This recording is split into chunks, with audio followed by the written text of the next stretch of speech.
Hey everyone, how's everyone doing today? What are you guys having for lunch? I haven't had my lunch yet actually. I'll have it after this. So today we are having an episode of Behind the Scenes. This is a topic that I always love, or an episode I always like to talk about, because you get to see what projects people are working on. You get to hear how it went. You get to see the numbers, and you also get to hear about all the different problems that came up, which is, I find, always important, because not only are we may be successful in our projects, but it definitely doesn't come with a lot of effort. And so I just want to, we always want to share with you what's going on, because like a lot of people are like, oh yeah, you made so much money, it's easy for you. No, it's not easy for us. But we're willing to take those challenges and work hard at it. So we will be having Andrew on. Oh, perfect timing. Just gonna get him on. 1 second, guys. Oh, there we go. Okay.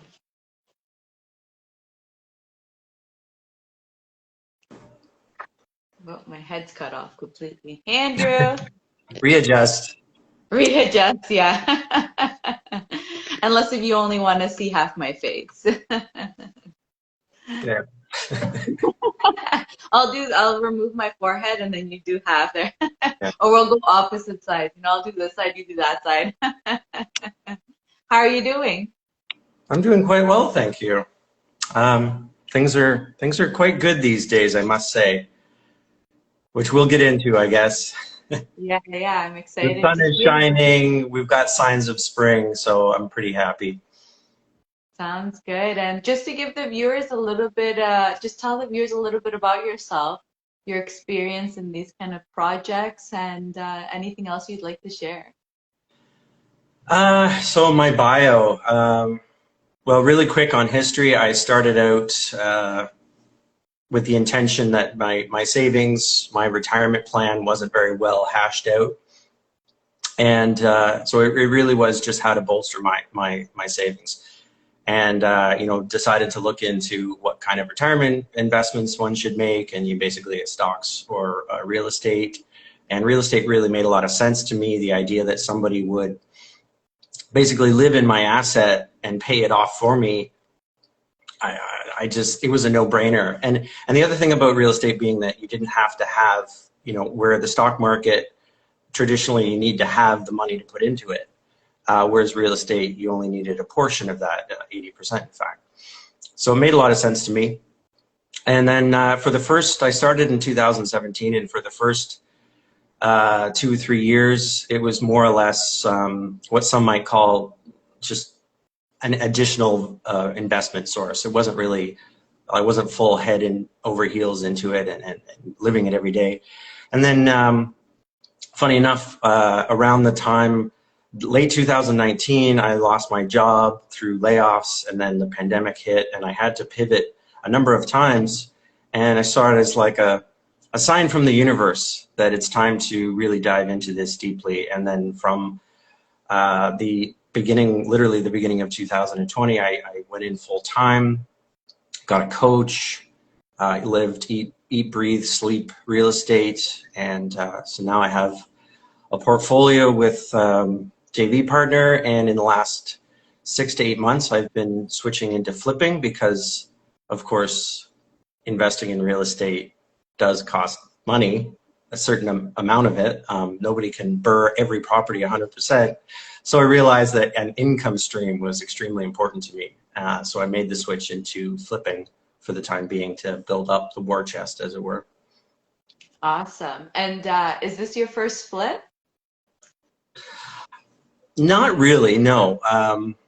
I did back in 2020, late 2020, early 2021, I had a student rental that is just kind of bad timing. I had made the purchases at the beginning of the pandemic without realizing how long it was going to last.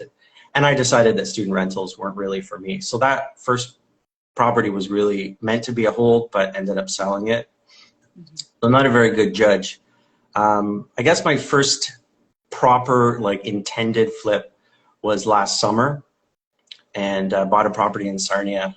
And I learned a lot of lessons, what to do, what not to do, how to do budget management, and that the difference between flipping and burring was actually much more significant than I thought. Like, there's actually video of me, if you go back somewhere, saying the only difference between a burr and a flip is you sell one and you keep one.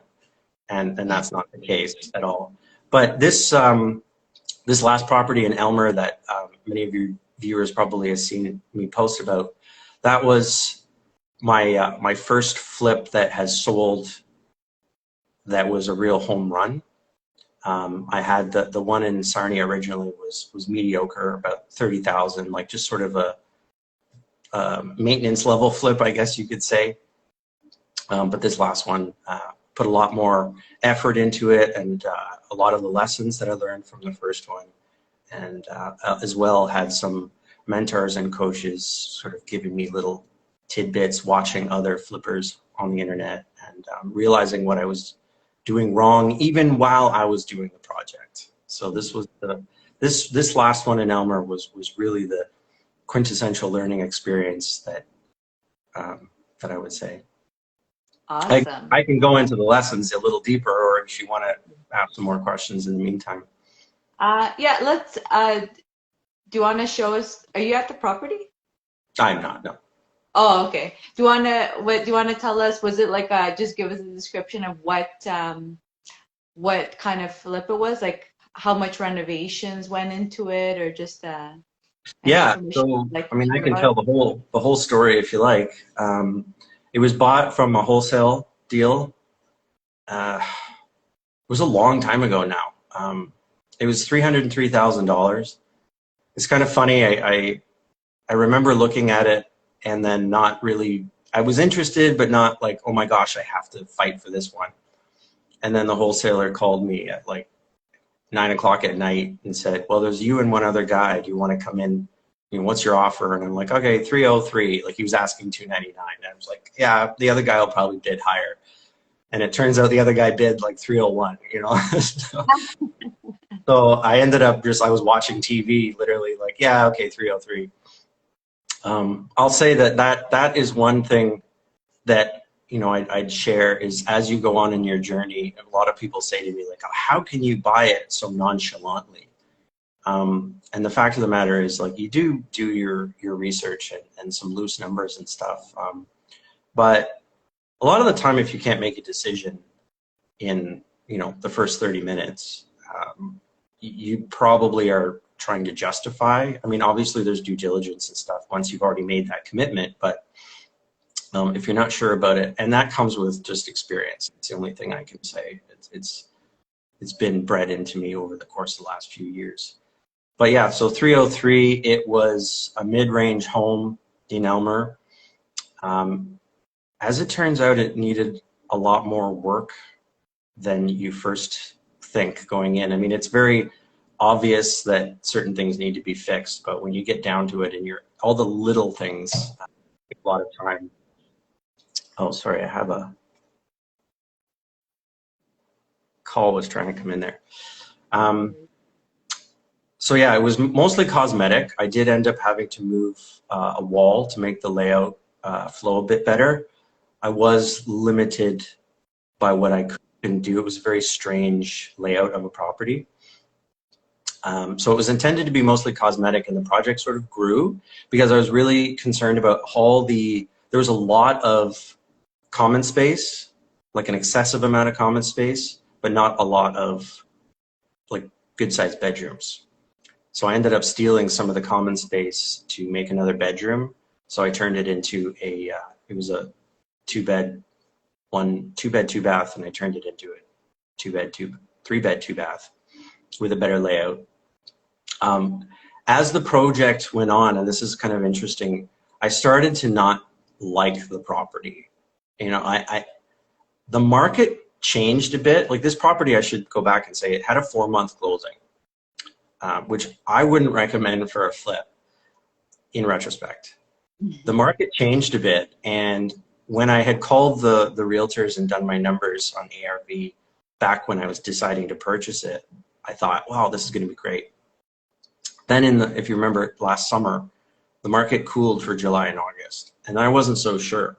So I was tightening up on my budget, and then some of my mentors and colleagues suggested a mindset shift of, if you don't go far enough, you never had a chance.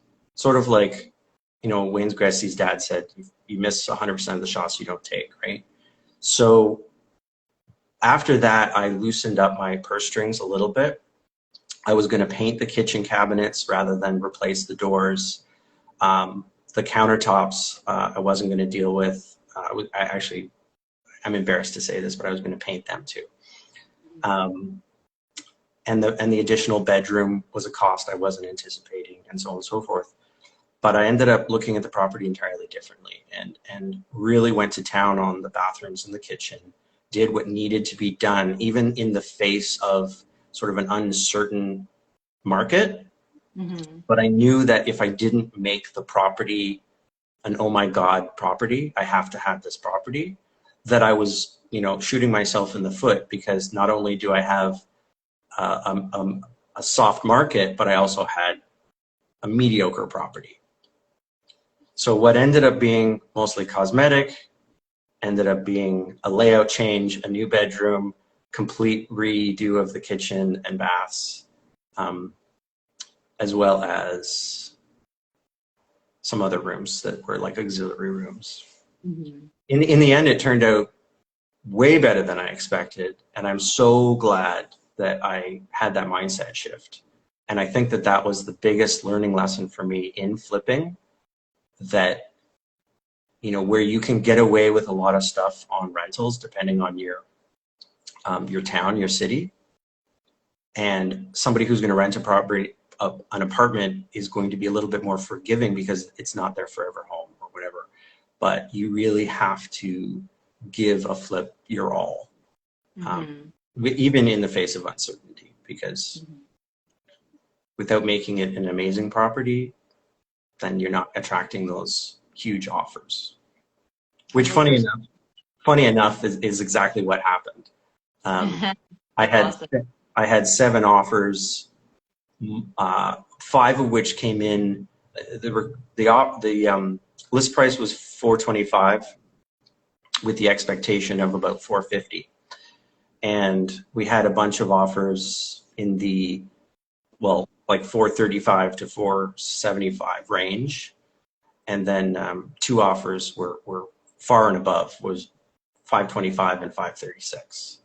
Oh wow! So obviously somebody said, "Oh my God," and paid accordingly. So that's awesome. And so what did it end up being in the end? So what did you sell for? $536,500. $536,500. From a purchase of $303,000. I used hard money, and I ended up carrying the property a long time because I was second guessing myself and making a lot of slow decisions. So with the hard money, it was about $20,000, and the renovations were about $60,000, plus some incidentals. So I was all in for under $400, and came away with. How long was your holding period? It's like 5 months. Yeah, it was. You said you had a 4-month closing period. So then your renovations were like about a month of renovations? No. I mean, that's not really the holding. So it was 4 months to close, and then another 5 to 6 months. So I mean, we're looking at like 9 months at least. Yeah. And that's removing the 4 months in the beginning, which doesn't really count, but still 5 months for the amount of work that happened. Was insane. But I got a really slow start for a month deciding what to do. We actually tried to hotel the property and didn't really get a lot of bites. And then I had to make a decision what to do. And I was like, okay, I'm just going to paint it.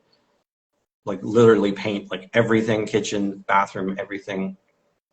And then I got onto I was worried because the house had wood paneling. And I was worried that even though I freshened everything up, it wouldn't garner that, it's not going to have a bidding war. So then I got on to okay, let's fix the layout problem. Let's fix the bedroom problem. And so I went that far. And then I still wasn't happy. And that's when I started doing the counter, doing the cabinets. I was always going to put in, nice fancy fixtures and everything. But so I increased the level of work about 3 times while I was there. I was literally making decisions on the fly based on like a gut feeling, like this still isn't good enough. This still isn't good enough. This still isn't good enough. And I think I had to wrap my head around the difference between trying to get in and out cheaply versus trying to get the most that you can, and spend the money wisely, like obviously kitchens and bathrooms, right? Mm-hmm. So that's what I mean about, like, it took really too long, and a lot of it was my indecision. Mm-hmm. Now when I look at properties, I don't hesitate. I know what it needs. I know what's going to sell, and I need to pay the money, even if it's not what I want to spend.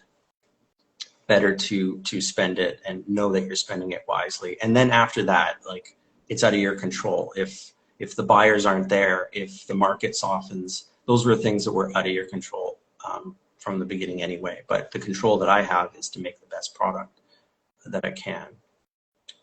So. That's great. And so coming in then, what were you expecting your budgets to be for the renovations?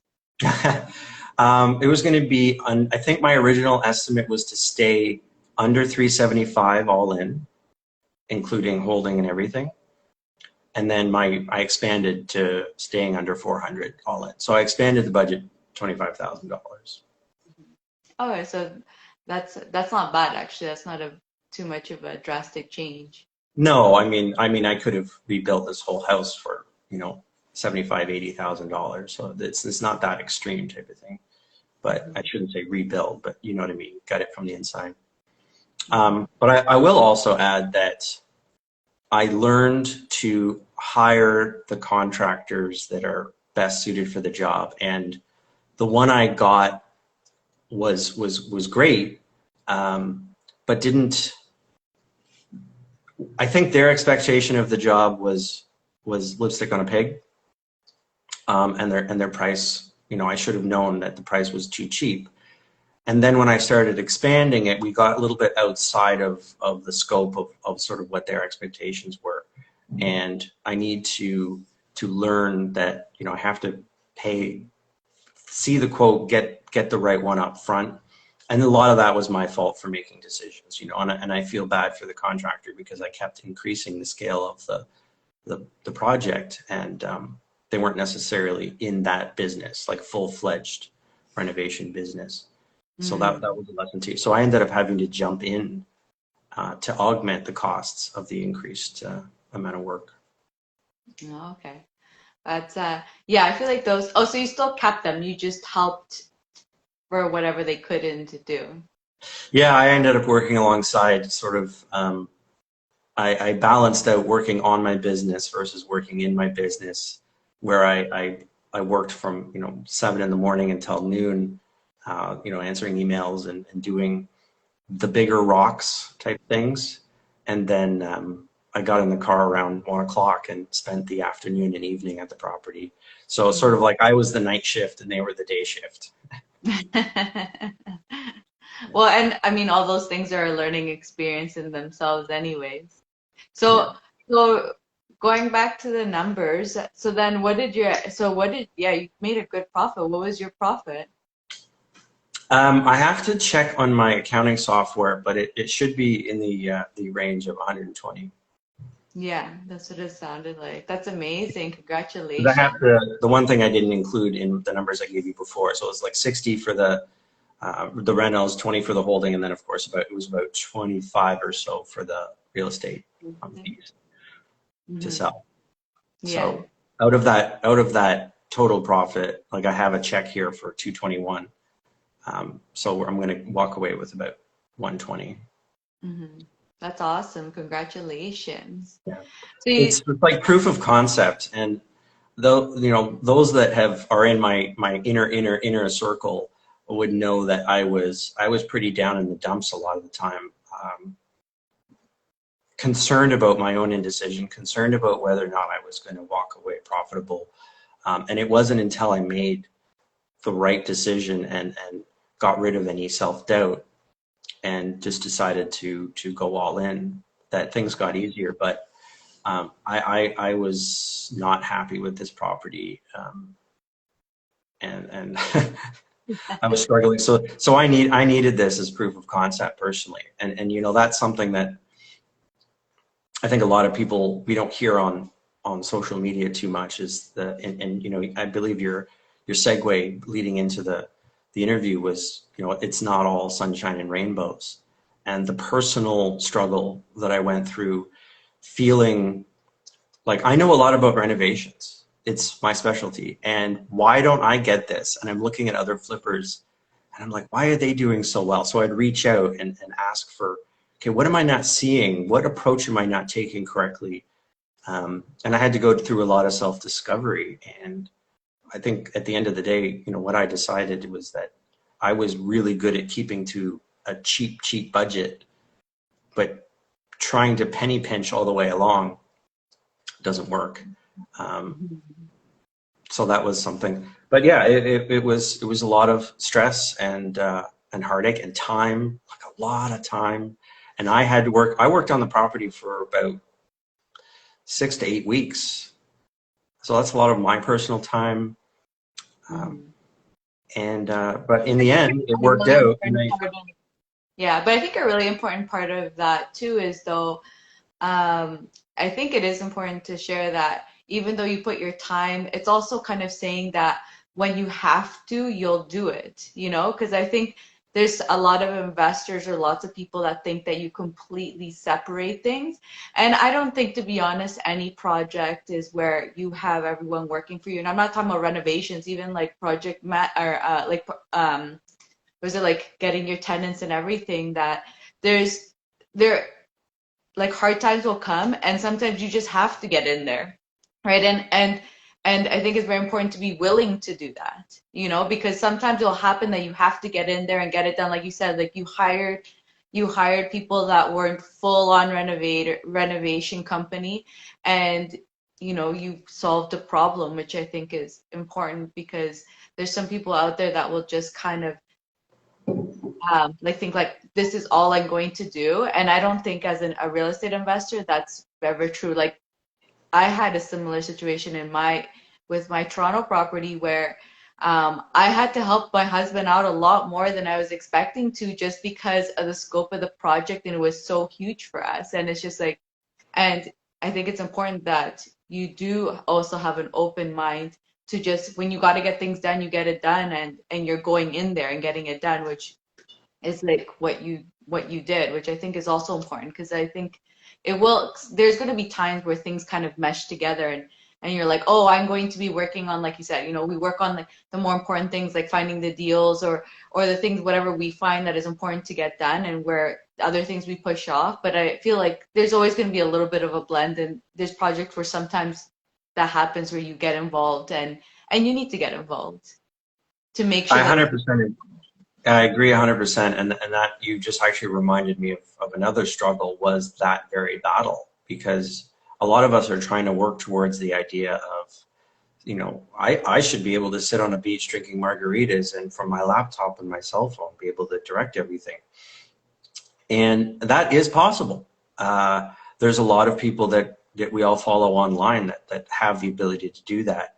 But the phrase, you know, don't compare somebody's 10 years from now with your today comes to mind. And I think I was so locked into the idea that I shouldn't be doing this and that and the other thing, that I lost sight of the fact of, Andrew, you have to do what you have to do.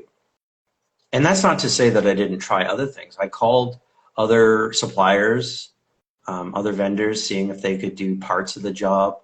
And a lot of them are just really busy right now. Yeah. So, you know, I exhausted as much as I could. And then at the end of it, I was like, okay, well, do you want to just sit on this property for another few months where nothing's getting done because you can't find anybody to do it?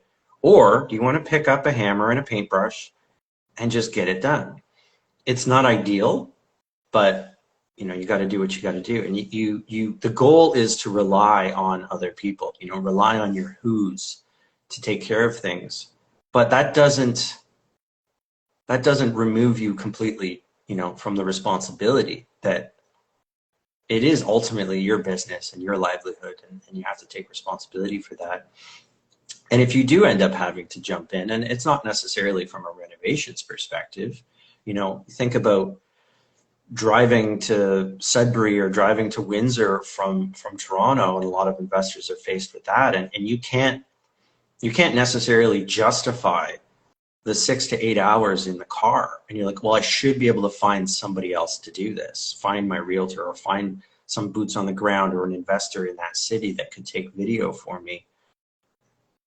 But maybe you don't know those people yet, and maybe that's not where you're at yet, right? You have to learn from the experiences and then say, okay, I don't think that this is very efficient. I should take steps to figure out a way that I don't run into this again. Or for me, okay, I need to decide. I do kind of enjoy some aspects of renovation. I like working with my hands and stuff. I'm not a finance guy. I don't like numbers and stuff. I like getting in the dirt kind of thing. But that's not sustainable. That's not scalable if I want to do this for a living. So I need to decide, it's okay if you decide that you're the painter and that's going to be your contribution, but you hire out everything else. And that doesn't say that on some projects I might not hire a painter because I have too many on the go.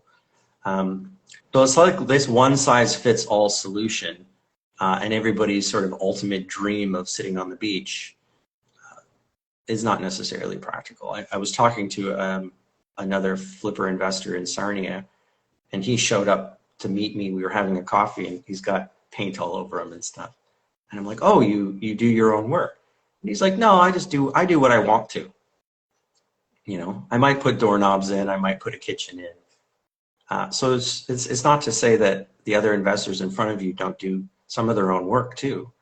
But the ultimate goal, I guess, is to build a system, learn from your mistakes, like I am definitely doing, and avoid them in the future. Totally agree. Yeah, 100%. And it is true, like exactly said, like you, and that's another important thing that you're alluding to, is that as an investor, you have to be ready to problem solve. And like you said, you know, because I totally understand what you mean. There was like no contractors, nothing out there that you could be able to be like, hey, I need you next week. Like it was very impossible. It's like, oh, they'll be like, oh, I'll be there in a month or maybe 3, you know, and you're just like, I can't wait for that. And you get to a point of like, well, now I gotta, you know, like that, like you problem solved, like you called as many people as you could and couldn't figure it out. And then it just got to a point where it's just like, okay, am I going to sit on this or am I going to solve the problem? Solving it, okay, I have the capabilities. I'm going to just take care of it myself. And that's a very important part of being a real estate investor, is that when it comes down to it, you're exhausting all your options, and you know, and you keep on looking, right? If it's like, this doesn't work, okay, next, this doesn't work, next, this doesn't work, next. And then, you know, sometimes like that, you get to the end where it's like, I'm just going to take care of it because, you know, we have to move forward. And like you said, being okay with that, because it's not about being on the beach, because a lot of people talk about it. It's more about just like exactly what you said, just doing, well, 2 things, right? Like sometimes you do get to a point where you're doing things that you don't want to do, but it needs to be done. But in general, after some time, after experience and just like that, building out your systems, it becomes more of, you get involved in things that you're really interested in. And hopefully you have a solid team by then that and, you know, other subs, and you have like your replacements where in the future you're able to probably be a lot more hands off and go in when you want to. Yeah, I come back to that statement of you know, don't compare yourself to 5 years.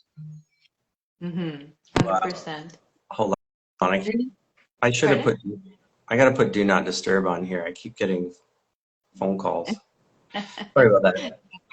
Blooper reel. What any other things that you'd like to talk about of problems that you encountered during the project? Yeah, well, going forward, now that I've got this proof of concept under my belt, I know the mistakes that I made, and I've got 2 more projects in Sarnia now, and 1 in Brantford. I will say that there's pieces of the puzzle. There's the money, the people, and the deal. And although I could always use more deal flow, I feel like I've more or less got to a point where I get a property when I need a property.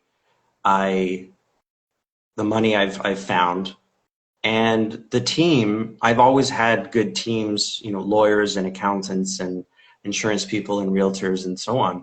But the contractors is sort of the next big step. And, we're talking about learning and growing and so on. I've moved around a lot of cities, and I see that there's value in sticking to 1 or 2 areas and utilizing those contractors. I went from Windsor to Sarnia to Elmer to Brantford, and have obviously different people in every city. Sometimes you get lucky. Like in Brantford, I actually have a contractor that does a lot of work for investors. They understand what it is that I need, and they more or less can be left alone. Just with some texts and emails and phone calls to ask for clarification on some things. But building up my team here now, I've moved to Sarnia, giving this a go. I actually live in Toronto. That's my primary residence, but I'm holding an apartment here and living here since September. So I'm going to build a team here. And that like reducing your contractor costs, I think is kind of the key, but also having availability. When somebody is willing to put you over somebody else because you're a valued client, that is a struggle that I think a lot of investors are facing. Once you get dialed into a good contractor, even if they're not the cheapest, they show up on time, they do what they say they're going to do, and they do good quality work. I mean, that is removing headaches from your life is worth paying for, and not having to handhold a lot. And unfortunately, those types of contractors are usually very pre-booked. So what I'm working on right now is maybe, building my own team of the individual services so I can GC a project on my own without question. I understand how a house is put together very, very well. So that's my next phase. So I've got to hit the pavement, meeting and greeting, I guess, as it were. Yeah, that is a very important one. And that's even same thing I've been learning, even in different areas, just not renovation, is exactly what you're saying. When you find someone that's amazing, you get to a point where you just want to always be using them. And then like that, if you're like all over the place in many different cities, they have their radius of where they work, and if you're passing that radius, they won't go. And then like that, they obviously will continue doing their work, and then they become busy. And then, for example, like you may need them for something, and they're already booked up. And that was the same thing with us as we're growing our teams, specifically in renovations. It's exactly that. It's like you find someone and you like hold on to them for your dear lives, like, please don't leave me. And you're like, I'm trying to find work for you just because I want to keep you. I was just about to say that I have my contractor in Brantford is so reliable that I'm actually considering Brantford as a market for flips, just because I have them, and I'm literally looking for the next one for them to do. Because if I can, and they're not cheap, they're by no means cheap, but if I can find a property that suits them, like I get it on the buy good enough, I mean, I'll just keep feeding them because it's like an extra revenue source where I don't have to be involved almost, Yeah. You just yeah, it's just, you just have that understanding when you find someone you really click with, you just really want to keep them because it's just you understand them, you know the quality of the work they do, it matches the what you want to do, and like that you're just like, let me give you more work because I don't want you to leave me because it's like once they start going off onto their other projects, then it's like, oh, sorry, in 3 months I'll be available, and you're just like 3 months. Yeah. Yeah. You know what I've been thinking about is there should be more of a collaborative environment. Like I know investors, I mean some investors, I mean I would be apprehensive about sharing my contractor too wide and too far, just because once you find the good one, right? Yeah. But it's almost like if two or three investors wanted to come together in a certain region and then work together to keep, you know, okay, here's a good contractor, we want to keep them busy. So if two or three people could join together and say like, okay, we're gonna guarantee you, you know, $250,000 worth of work per year between us, but we want a certain amount of exclusivity. Because I can see from a contractor's perspective and business perspective, you don't want to necessarily put all your eggs in one basket, because even if I have a lot of work this year and I can keep you running for the entire year, what happens to the rest of your client base is they all drop off and find other people. And then if I end up drying up with work, then you have to start hunting again, which I mean right now isn't very challenging. Um, I think actually Chris Harlan is working on an app for connecting Mm-hmm. services amongst real estate investors. So, Mm-hmm. but you know, on the other hand, there's a just thinking big picture, building up a team of people so that you don't have to work. I think to myself, well, even if I had $1 million a year, what would I do? I don't have to work, you know. I'm like, I'm not a beach guy. I might travel a little bit, but I'm not going to spend my entire year traveling the globe. Um, I think a lot of us are conditioned to just like, we have to be doing something, you know, something productive. I mean, you could perhaps just volunteer all your time away and stuff like that. But the idea of some advice I got a while back was, why build a business around flipping when you could just buy a house, live in it, work on it? That's your job, is to work on the house, hire where you need to, make, you know, because it's your primary residence, you can sell it, right? Well, currently at least you can sell it with no gains taxes and stuff like that, and make $100,000 or $200,000 or whatever it ends up being once a year. And I'm like, that's $100,000 income. That's pretty decent income. Maybe you do it twice a year just to get so you can have some luxuries. So you really have to decide for you too, like, what does your vision look like? Because I think a lot of us accumulate because it's driven into us, more properties, more properties, more properties. And I'm not saying that's bad at all. I would have no problem with having 50, 100 doors. But at some point, it exceeds your lifestyle. So I guess what I want to say to people is, don't get caught up in the idea that more is better. I mean, you can have quite a comfortable life with, you know, 5 properties and you know, a flip a year. So that's something that I'm kind of working on right now, is maybe I don't need to be as aggressive as I think I do. This is going to be a very good year for me, which is maybe going to show me the path a little bit more than I'm used to. And I think that flipping for an income, even if you did 2 or 3 a year and then funnel that money into long-term investments and just build the slow and steady, if you purchase 2, 3 properties a year, that's a pretty tidy investment portfolio. And some people are super aggressive, and I wouldn't say I'm jealous of them. I'm perhaps in awe of them, but I don't necessarily think that's what everybody has to do. You know? Mm-hmm. Yeah, I completely agree. And it's just actually really what's important is getting to know yourself and what your interests are, what you want to do, and then molding that around whatever it is that you're doing in real estate. Because it is true, a lot of people, there's so many different levels in real estate, and just finding out which one fits you. Because like that, there's some people that want to like shoot for the moon and get like a million properties, and then some of us are like, oh my God, that's a lot of work. And it's like, Yeah. do I want to do that? Yeah, I got into all this so I didn't have to do work. Yeah.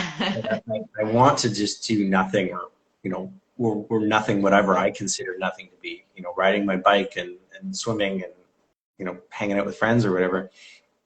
And what does that number look like? Like you can travel to destinations. I mean, if you had a $10,000 vacation twice a year, that's a pretty nice vacation. Certainly, I'm going to experiment personally. Towards sometime this year, I'm going to take off for 2 weeks to a month, and just see if I can operate my cruise and stuff like that from a distance. But I don't know that things cost as much as people think that they do, like a lifestyle. There's an interesting Tony Robbins video out there, and I'm not sure what it's dubbed, but it's like, how much money do you need to fulfill your dreams? And this was maybe really aggressive people in the audience. They're like, $10 million, okay, what do you want to get with that? I want a big boat, and I want a private jet, and I want this, and I want that, and so on and so forth. And he says, well, you can have all those things, but look at it a little differently. How many times are you going to fly? Even if you flew once a month, do you really need a private jet for that, or can you just charter one? Do you really need to have a pilot on standby and all that sort of stuff?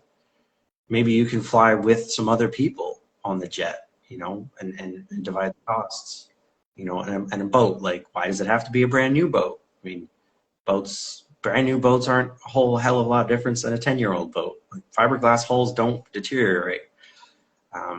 So when you really look at what you need for your lifestyle, you want to eat all organic food. Okay, that costs you an extra $50 a week. You want a lot of toys. Okay, how many toys can you have? Like $10,000 a year would buy you a lot of toys and stuff, unless you're talking Porsches and stuff like that. But so I don't know where I was going with that, but it's sort of. But I'm not trying to not encourage people to buy a lot of properties. I just. Yeah. And just like that, getting to know yourself and doing what really works for you. And I mean, with that will come trial and error, because I feel like a lot of us will, because we don't know what we're getting into, we're like, we want all this. And then as you start doing it, you start, removing the paths that really don't make sense to you. And it's just a learning, a self-reflection and learning of yourself. Yeah. But sorry. Well, we talk about the working on your project stuff. I mean, growing and working towards a business where it's self-sustaining is certainly an excellent goal. But again, you have to ask yourself, is maybe you just want to work on properties by yourself and tinker in your house. I mean, there's nothing wrong with that. You got to do what you want to do. And if you can do 2 flips a year, more or less on your own, and that's what you want to do, do it. If you want to buy 2-3 properties a year, or even 1 property a year, buy my realtor has dozens and dozens of properties, and he started out just buying 1 4-plex every year. Now he has this empire. So it's a slow game, and you need to decide what your lifestyle is. People call me and say, what would you tell a new investor? So like, well, I think you should decide. The strategies all work. It just depends on you. So what do you want? Look at your lifestyle first. Single family properties, generally speaking, are not as profitable as multis, but they're a heck of a lot easier to deal with, and that's how I started, because I didn't want to do anything. I wanted to be completely hands-off. As far as a business flow goes, wholesaling is quite involved. Yes, you don't need a lot of money to get into it, but it's very involved. Flipping, on the other hand, it's tricky, and it's not for the faint of heart, and you got a lot of money tied up, but there's less contact, less phone calls, less, you find a wholesale deal you want, you buy it, that's done. transaction finished. So it's all about that. And then the other thing that I would, you know, we're probably getting to the end of our time, is say, over anything else, I realize that mindset, and we talk about mindset. But all of what we've been talking about for the last, you know, 15 minutes has been about mindset and getting in touch with yourself and breaking the barriers as to, like, am I doing this because everybody else is, or am I doing this because I want to?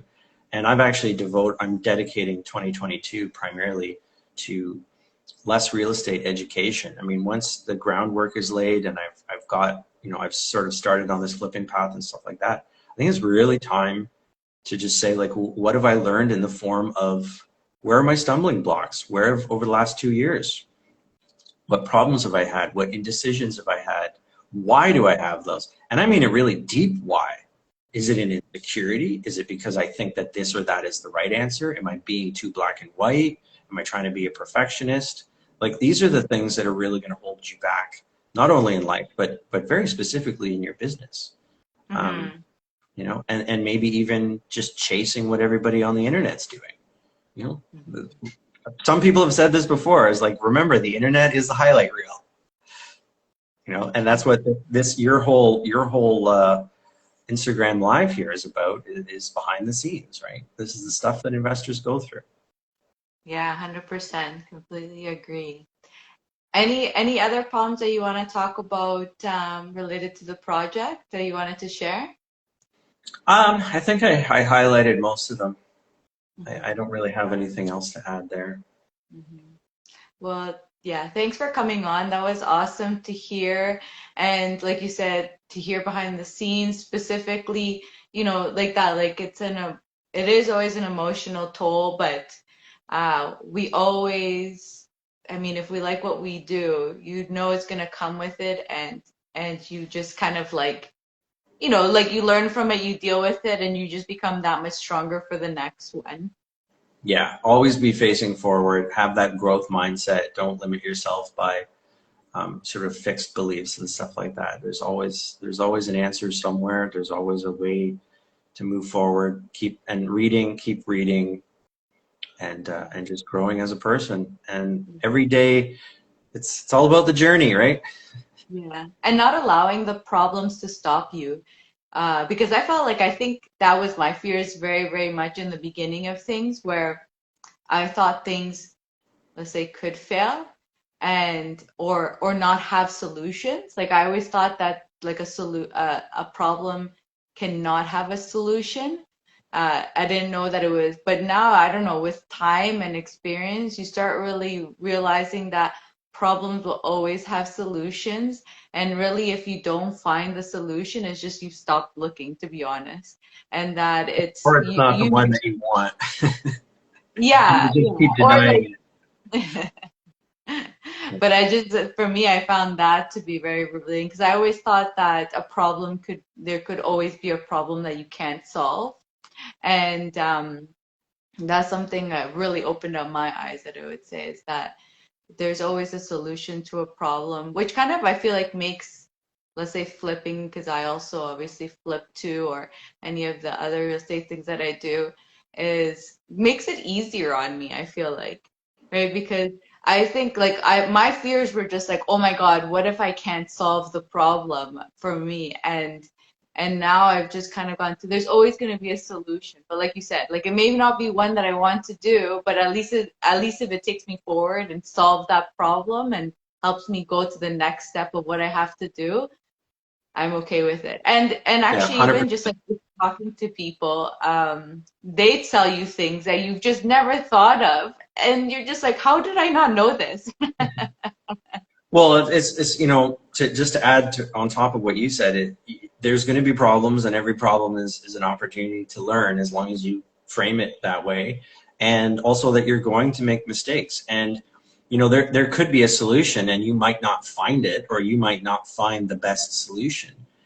But you know, you're going to fail. Understand that, and you're going to make decisions that maybe you know, hindsight is 20/20. We all learn from our mistakes. But just knowing that, you know, accept the fact that you're going to fail, accept the fact that you're going to make bad decisions, but when the time comes to look back on those decisions, make sure that you learn from them. You know, because if you're repeating the same behaviors, then you're not growing. And you know, it's very important to not get caught up in that fixed mindset where everything is black and white, and that you have, you know, a finite amount of ability in you, and that's it. You know, like you said, the answers are out there. They might not be apparent to you just at this time, but they are out there. And also getting used to, you know, a certain level of compromise, that the conclusions that you come to. Oh, I really want this property, but I can't make the numbers work. What am I not seeing? Well, it could just be that it doesn't work. You know? 100%. Oh, I think Andrew froze. You froze on mine. I froze? Okay. Why? Okay. Bad. But now it's okay. But yeah, completely agree. Thank you so much for coming on. It was awesome to chat with you and hear about your flip and your experience with it, and always hoping that, like, we always hear about your projects and things like that. So thank you for coming on. You're welcome. I'm glad to be on. I think this is my third time. I very much enjoy it. Appreciate you. Awesome. Bye everyone. Bye Andrew. Thank you. Bye. If I actually can get off. I'll cut up my end.